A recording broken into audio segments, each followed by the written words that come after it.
Hello there, my name is David Pustansky and welcome to the Geek Battle Gaming YouTube channel. Now, if you haven't done so already, please take a moment to smash that subscribe button and that would be absolutely fantastic. Without further ado, we're going to get straight into today's review, which is the Evercade VCS Game of the Month, Reknum Souls Adventure. Let's get into it.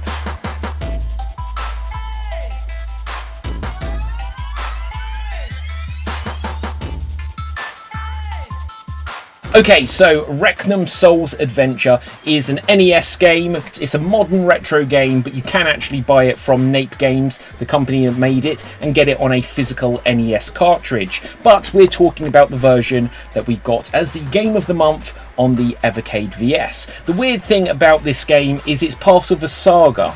Now, I had to do my research on the Nape Games website, but it seems that there's about 4 or 5 different games in the Reknum saga, and a little bit like Zelda, which this definitely takes some influence from.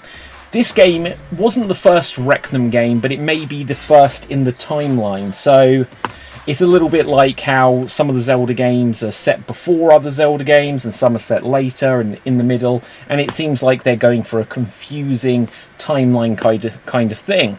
Now, in this game you play as an elf princess or something like this called Cherry, and she goes on a very Zelda-like adventure. Now, for me playing it, I felt like it was a cross between the original NES Legend of Zelda and the Zelda 2 game, also from the NES. Now, on the official website it does say that it's an action adventure, but also says it's a platformer slash Metroidvania, and that may be true, but for me it really felt like a combination of styles between the original Legend of Zelda and Zelda 2. So you'd have a lot of the game set on like an overworld where you're like seeing a top-down perspective like the original Zelda game, or like Zelda 3, A Link to the Past, and some of those other games like the Game Boy games.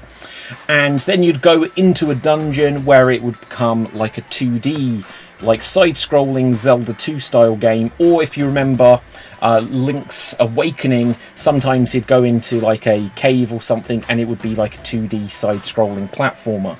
Now, this is quite fun. I actually had quite a lot of fun with this. There is a couple of issues which I'm going to say straight away. Now, this being the Evercade VCS Game of the Month, when you go on there, it still lists it as being the May game. This isn't a big deal at all, but it's something which I noticed because this was the June game. Now, that won't matter because later on in the year, you'll be able to get this on a physical Evercade cartridge as part of the Indie Heroes Collection too, and that won't matter at all. What would matter, and I'm sure they will fix this, is the save states really didn't work. Now, for my personal experience, what happened was that I used the various save states, and I saved every so often because when I was just playing it through, I was like, I'm going to want to capture some footage to make this very review. So I want to save when I get to the first boss, I want to save in like the second level, and I quickly used up all of the save states when I didn't really need to. And then I continued to save over them, and then I switched the game off and I was like, right, I'll continue playing this later. And when I went to my most recent save, it just went back to a save from much earlier in the game. See, the problem was the save states showed a thumbnail of where I'd got up to, but as I'd saved over the old save, it was still the old save there, but just with an updated thumbnail.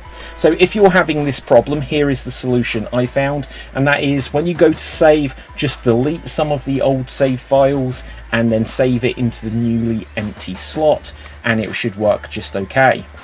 If you have trouble with that, just put a question into the comments and I will say the solution for how to do it.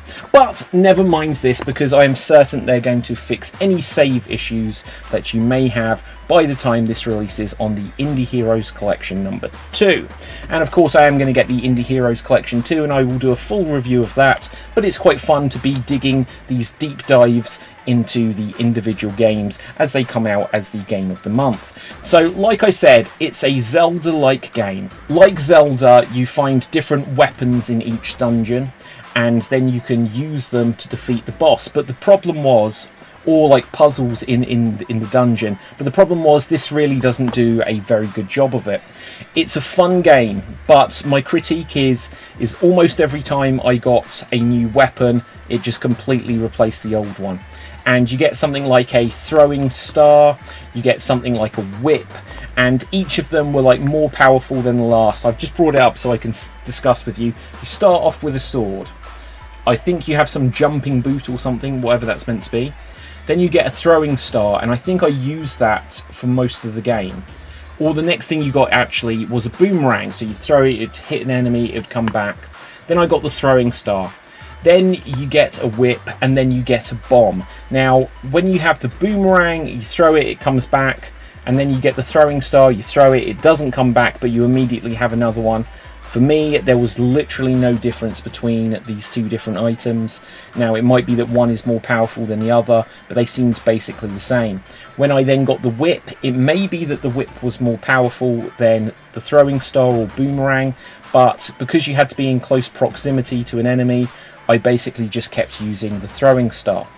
Then when you got the bomb, you would use the bomb to destroy some areas of the map, so you could go through to get to different areas and maybe find secrets, but there wasn't anywhere that jumped out in my mind of, oh, I need to go back to earlier in the game and see if there is a secret I can get. There may be a secret, and there may be some cool secrets, but because I completed the game and don't see any reason to go back to try to find what these secrets were, I didn't do it. Now, the enemies are all interesting enough. There's like different kinds of little green things and red things. Some might supposed to be scorpions, some might supposed to be something else. I'm not entirely sure, if I'm honest. But you go around the map and there are like bats, there are all kinds of like zombies and things like this. But for the most part, you can just walk past them. Because here's the interesting thing. When you go off the edge of a screen and then come back onto it, almost always all of the monsters that you defeated will just respawn and be there again. And that means that you can find that you quickly start to lose energy if you get into scrapes, so it's better to try to avoid enemies altogether. The good news is that along the way you'll see like magic potions you can pick up to restore energy, and when you go off a screen and come back, they respawn as well. Now, you'll go through and they're like maybe 4, 5 or 6 main dungeons that you have to go through, and each of them have a slightly different feel and a slightly different look to them.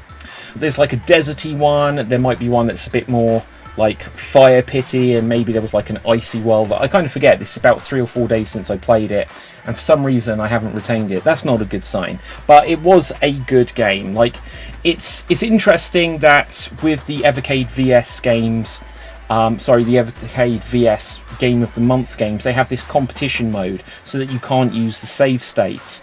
And this being a Zelda-like game where you're supposed to not save and not use save states means that this can, in theory, be played and completed in one sitting. And yes, I know that there are some Zelda games where people have been able to rush through them and complete them in one sitting, but that is for like the hardcore gamers who are really trying to like beat the clock and go for that speed run.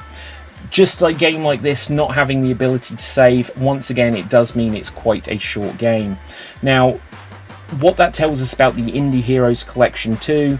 So with last month's game, which was Nessie the Robot, which was quite a short platformer, and Tapeworm Disco Puzzle, which was quite a short puzzle game, and then this being quite short as well, it gives us a sense of what we've got coming up for the Indie Heroes Collection 2, but then perhaps not all going to be the longest games, but it'll give quite a bit of variety for you to get into between platformer, action RPGs like Zelda games like this, and of course like puzzle games and whatever else we've got coming up. And this one, it feels a bit of a longer game. I wouldn't really want to sit here and play it through in one sitting, but I suppose if you've played it a few times, then you might start to speedrun it. Once again, it's a relatively short game. It's nowhere near like the size or length of the original Legend of Zelda game, but it's good fun. It's in a similar vein to the original Legend of Zelda, and it has these elements where if they say Metroidvania, I won't really dispute it, but it is just kind of like side-scrolling levels from the Adventure of Link or Link's Awakening. So it's quite good. The character is charming enough. I quite like character Cherry, or Sherry, however it's pronounced, and I saw at the end there was a storyline where she's trying to get back to her parents or rescue her parents, and I won't give spoilers for the storyline there, but I kind of had been unaware of it throughout most of the game. Probably it got mentioned at the beginning, because I think there is an opening sequence to this game. Along the way you do meet a few non-player characters, and I know that there was probably a couple of different characters or variations, but almost every character I met, I swear on my life, just seemed to say one thing and one thing only. And you go over to this guy, he's a little bald dude, and he's kind of shaking his arm under his cloak. I don't quite know what's going on there, but you speak to him and it says Christian the Ancient, and he says, "Hello adventurer, allow me to tell you a secret." And then he'll just say about something in the desert is the greatest, and here he says specifically, "Bum bam Hayat car, look in the desert for the greatest." That doesn't make any sense to me whatsoever, and I've played the game. I think this game could have been better if there was a few more like puzzles to solve, like pushing block puzzles, or if that's you needed to get specific items for more things, because I didn't find any reason that you needed the whip. As soon as I found out that the whip wasn't a projectile like the throwing star thing, I never used the whip again. So obviously you don't need the whip to complete the game, and you do use the bomb to destroy a few like walls to go through, but for me it's like I perhaps did it 3 times in my entire run through, and maybe I did miss some secrets. The graphics are fun, they do look like a NES game because it is designed as an NES game. The amazing thing when you look up the series is that there are games for the Nintendo Switch, there are games coming out for like the PS5, and they're all like 2D games, but like when you see the game which might be on Kickstarter at the moment, and it's got like these very like modern 2D graphics, and then some of the ones that have already come out on the Switch or the PS4, they kind of look like 16-bit games. So it's interesting what they're doing with this Reknum saga. The bosses, they're all fine, they all seem to fire like a purple projectile at you at some point, and it's fine. It's just like, it feels like an indie game, which you can forgive for being an indie game, but it's just not, it's not as polished as a Zelda game. And you could say, well, they're not Nintendo, and that's fine, but obviously this is made in a modern context, not made 30 years ago where they were first inventing things. So I'd say this is a good game. I think it's definitely a great inclusion on the Indie Heroes Collection too, just because now we've got a platformer game that we had last month, we had a puzzle game the first month, and now we've got a Zelda / Metroidvania style game. And so far I'd say this is another winner.